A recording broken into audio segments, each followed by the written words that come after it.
সাতজন যুবক ছিল রোমান সাম্রাজ্যে।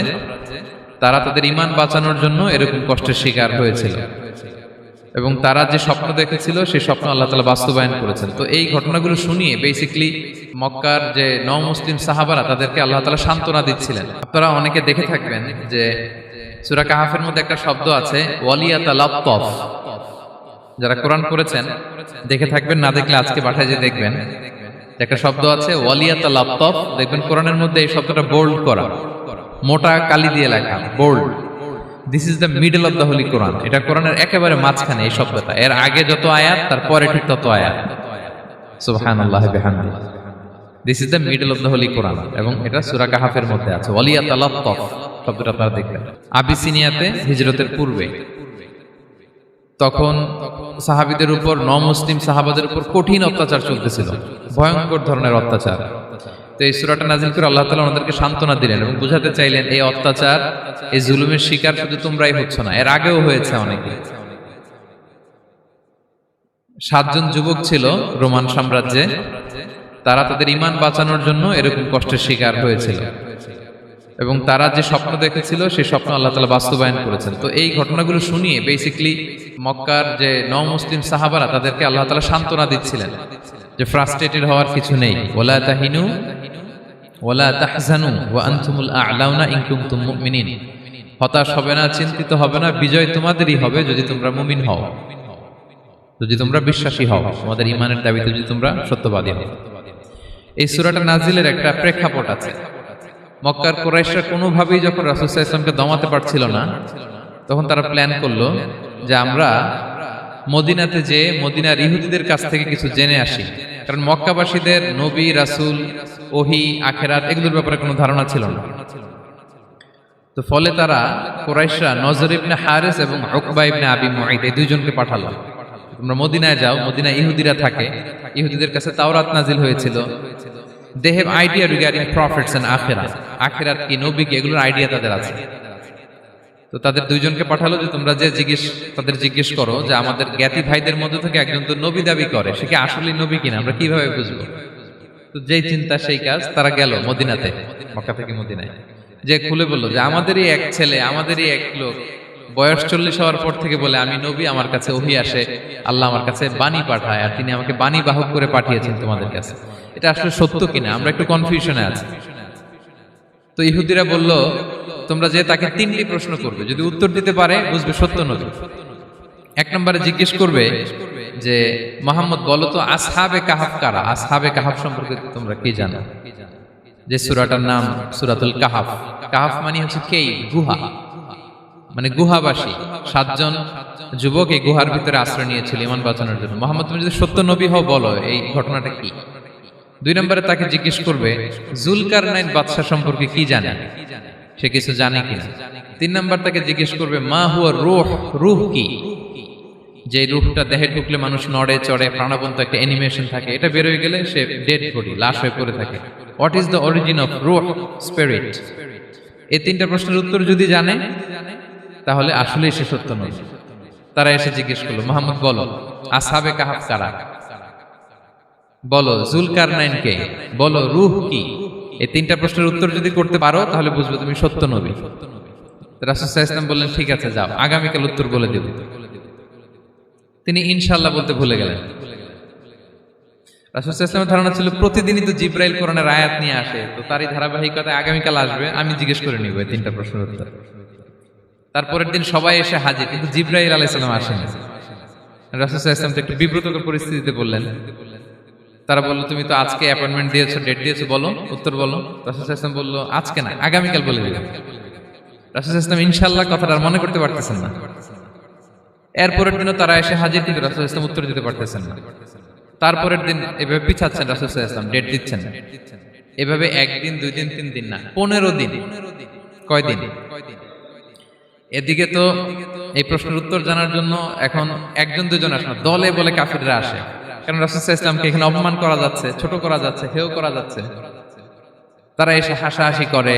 আবু বকর, ওমর রাদিয়াল্লাহু আনহুকে বলে দেখো তোমরা না বলছো সত্য নবী, উনি সত্য নবী হলে তো প্রথম দিন উত্তর দিয়ে দিতে পারতো, পারে না কেন?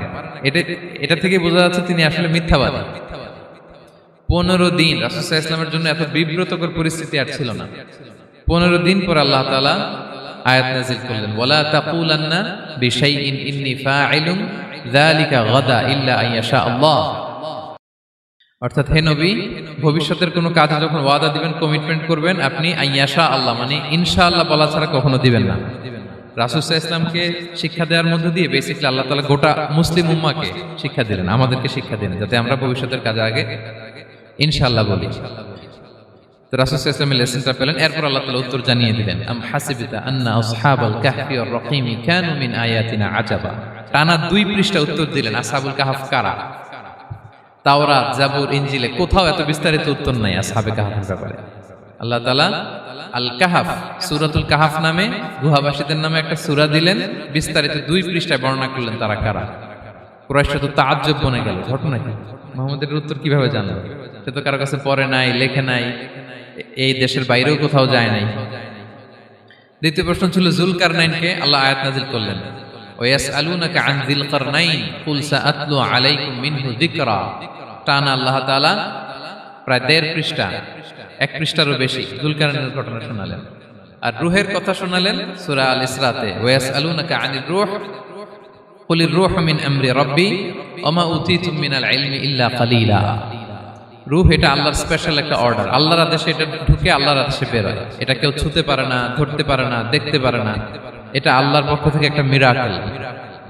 3টা প্রশ্নের উত্তর যখন আল্লাহ তাআলা দিয়ে দিলেন, রাসূল সাল্লাল্লাহু আলাইহি ওয়াসাল্লাম তাদেরকে সাবলীল ভাষায় শুনিয়ে দিলেন, তারা অবাক হয়ে গেল। এইটা হচ্ছে সূরাতুল কাহাফ নাজিল হওয়ার প্রেক্ষাপট। এরকম একটা সিচুয়েশনে নবুয়তির 5ম বছরে আল্লাহ তাআলা এই সূরাটা নাজিল করেছেন। এই সূরার কিছু ফজিলত আছে। রাসূল সাল্লাল্লাহু আলাইহি ওয়াসাল্লাম জুমার দিনে এই সূরাটা আমাদেরকে তেলাওয়াত করতে বলেছেন। আপনারা তেলাওয়াত করেন তো? সূরা কাহাফ যদি জেনে না থাকেন আজকে থেকে করবেন। রাসূল সাল্লাল্লাহু আলাইহি ওয়াসাল্লাম বলেছেন যে জুমার দিনে যে এই সূরা কাহাফ তেলাওয়াত করবে, মান ক্বারা সূরাতাল কাহফি ফি ইয়াউমিল জুমআতি আযা লাহু মিনান নূরি মা বাইনাল জুমআতাইন। 2 জুমার মাঝখানে আল্লাহ তাআলা এই জুমার সময়টাকে তার জন্য আলোকিত করে দেয়। কি করে দেয়? আলোকিত করে দেয়। একটা নূর তার জন্য সেট করে, এই নূর তাকে হেদায়েতের পথে অবশিষ্ট রাখে। এটা হচ্ছে একটা। তাহলে জুমার দিন আমরা সূরা কাহাফ তেলাওয়াত করব, মনে করি এটা সুন্নাহ।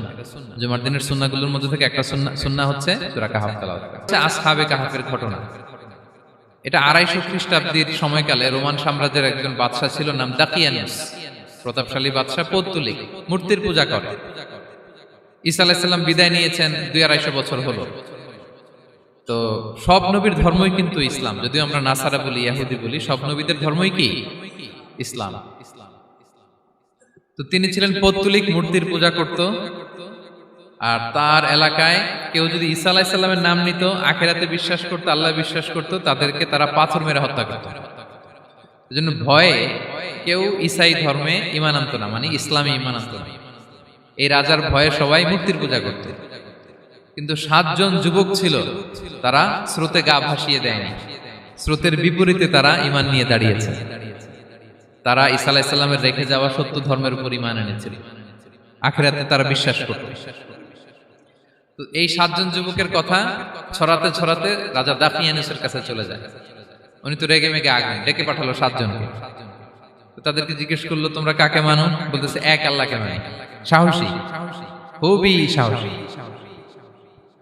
বলতেছে তুমি কি জানো তোমরা কার সামনে কথা বলতেছো? আমি তো তোমাদেরকে মৃত্যুদণ্ড দিতে পারি। তারা বলে দেন, কিন্তু আমরা সব বিসর্জন দিলেও ঈমান বিসর্জন দিতে পারবো না। সুবহানাল্লাহ। তিনি বললেন, তোমরা যুবক মানুষ, রক্ত গরম, আবেগে কথা বলতেছো, 3 দিন সময় দিলাম, যাও ঈসার নাম ভুলে যাও, আখিরাত ভুলে যাও, আল্লাহর নাম ভুলে যাও। 3 দিন পরে তোমাদেরকে আবার ইন্টারভিউ নেব। ওই দিন যদি একই কথা বলো, পাথর মেরে 7 জনকে দুনিয়া থেকে উড়িয়ে দেব। তারা চলে গেল। এবার 7 বন্ধু মিলে পরামর্শ করতে লাগলো, কি করতে পারি আমরা, এই গুণে ধরা সমাজকে আমরা কিভাবে বাঁচাবো, এই পৌত্তলিকতার ছোবল থেকে এই ইফসিস নগরীকে বাঁচাবো কি করে। নগরীটার নাম ছিল ইফসিস নগরী। বর্তমানে এটা তুরস্কের ইজমির শহরে অবস্থিত। এখনো জায়গাটা প্রত্নতাত্ত্বিকদের ওই ইয়েতে এটা সংরক্ষিত, এখনো টুরিস্টরা যায়।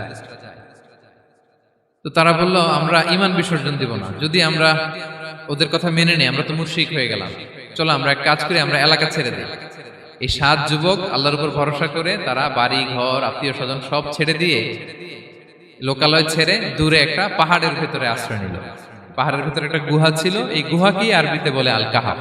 কি বলে? এই সূরার নাম কি? সূরাতুল কাহাফ। তো তাদের সাথে সাথে একটা কুকুরও যাচ্ছিল। তারা বারবার তাড়িয়ে দেওয়ার চেষ্টা করতেছিল কুকুরটাকে যাতে না যায়, কিন্তু কুকুর শুধু কান্না করে তার সাথে যাওয়ার জন্য ঘেউ ঘেউ করতেছিল। এই কুকুরটাকেও সাথে নিল।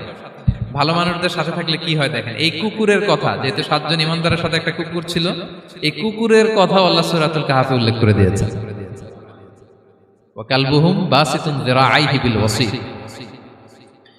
তো তারা ভিতরে গেল, যে প্রচন্ড ক্লান্ত, তারা ঘুমিয়ে পড়ল। কি করলো? এই এক ঘুমে আল্লাহ 309 বছর কাটাই দিলেন। কয়শো 9 বছর? 9 বছর ঘুম, সব ঘুম, প্রচন্ড ঘুম, ঘুম যেন আর কাটে না। 309 বছর পরে এরা জাগলো।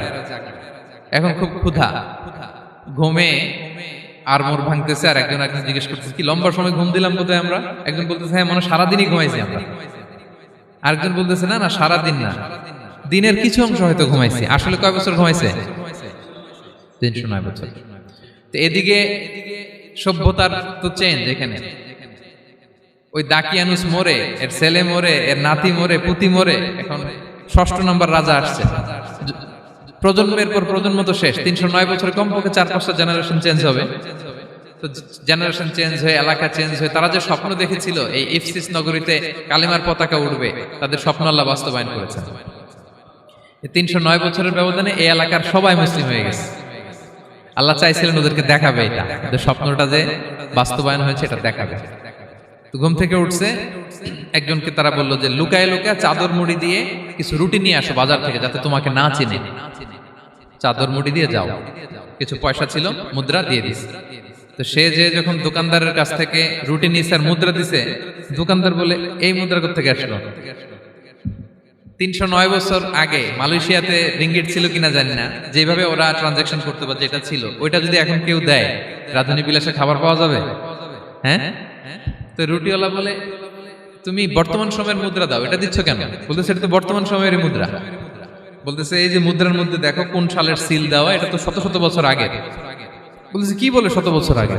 আমি তো আজকে সকালেই বাজার করলাম, ওই বাজার করে যে টাকাগুলো ছিল ওইটাই তো পকেটে। বলতেছে বলে কি? নিশ্চয়ই তুমি গুপ্তধনের সন্ধান পেয়েছো, হিডেন ট্রেজার। বলো, মানে তার সাথে এদের কথাবার্তা কিছু মিলতেছে না। পরে তাকে ধরে ওই সময়কার রাজার কাছে নিয়ে গেছে। ওই রাজা আবার মুসলিম, সবাই মুসলিম তখন। সে যা বলে এরাও কেউ বিশ্বাস করে না, এরাও যা বলে এও বিশ্বাস করে না। আর এলাকা এর বাড়িঘর আসবে কোত্থেকে? এর নাতি পুতি যা আছে 5-6 পুরুষ তো মরে সবাই কবরে। তখন তার কথা শুনে সবাই অবাক। তো এটা মিলানোর জন্য তারা 309 বছর আগের দাকিয়ানুস বাদশার সরকারি যে নথিপত্র, ওই পুরাতন ছিঁড়া নথিপত্র তারা বের করলো। বের করে দেখে ঠিকই দাকিয়ানুস নামে এক বাদশা ছিল, আর অনেক শত শত বছর আগে মোস্ট ওয়ান্টেড 7 জন যুবক ছিল, যাদের ব্যাপারে এক্সিকিউশনের অর্ডার ছিল। এখন দেখে তারা অবাক। লম্বা ঘটনা আমি খুব শর্ট করে বলতেছি। পরে সবাই মিলে তাকে সহ ওই গুহায় গেল। গুহায় যাওয়ার পরে সে বাকিদেরকে ডাকতে গুহার ভিতরে ঢুকলো। আল্লাহ তাআলা 7 জনকে ওইখানে মৃত্যু দিয়ে দিলেন। চিরকালের জন্য এই 7 জন ঘুমায় পড়লো। আর এলাকাবাসী রাজা সহ ওইখানে তারা একটা মসজিদ নির্মাণ করলো। This is the story of আসহাবে কাহাফ। তো এলাকাবাসী যদিও মুসলিম হয়েছিল, কিন্তু আখিরাতের ব্যাপারে তাদের একটা সন্দেহ ছিল যে আসলে মানুষ মরার পরে কি আবার জীবিত হবে? মৃত্যুবরণ করার পরে আবার মানুষ জীবিত হবে? তাদের মনের মধ্যে একটা সন্দেহ ছিল যে আসলে মারা গেলে মানুষ আবার উঠতে পারে। তাদের এই সন্দেহ দূর করার জন্য আল্লাহ তাআলা এই 7 জনকে 309 বছর ঘুম পাড়িয়ে আবার জীবিত করলেন। সুবহানাল্লাহ বিহামদিহি। তাহলে ঈমান কিভাবে বাঁচাতে হয়, এটার প্রেরণা আমরা এই 7 যুবকের কাছ থেকে পাই। এখানে যেটা আমরা শিখি প্রিয় ভাইরা, 1 নম্বর লেসন হচ্ছে আমাদের গুড কোম্পানি লাগবে, রাইটাস পিপল, মানে আমাদের সার্কেলটা ভালো হইতে হবে। তাদের 7 জনের সার্কেলটা খুব ভালো ছিল, ফলে তারা বিপথে যায় না, এবং তারা এমন শক্ত সিদ্ধান্ত নিয়েছে যে আল্লাহ তাআলা সেটাতে বরকত দিয়েছেন, গোটা সমাজকে আল্লাহ তাআলা চেঞ্জ করে দিয়েছেন। এটা হচ্ছে 1 নম্বর লেসন। আপনি ঈমান বাঁচাতে হলে আপনার সার্কেল ভালো লাগবে। খুঁজবেন, যে এলাকায় যাবেন ওখানে নামাজি সার্কেল কারা আছে, ওখানে জ্ঞানী গুণী সার্কেল কারা আছে, ওখানে ভালো কাজ করতে চায়, একে অপরকে সহযোগিতা করে, কল্যাণের পথের যাত্রী কারা আছে খুঁজতে হবে আপনাকে। খুঁজে ওই সার্কেলে আপনি যুক্ত হবে, তাইলে ঈমান বাঁচানো যাবে।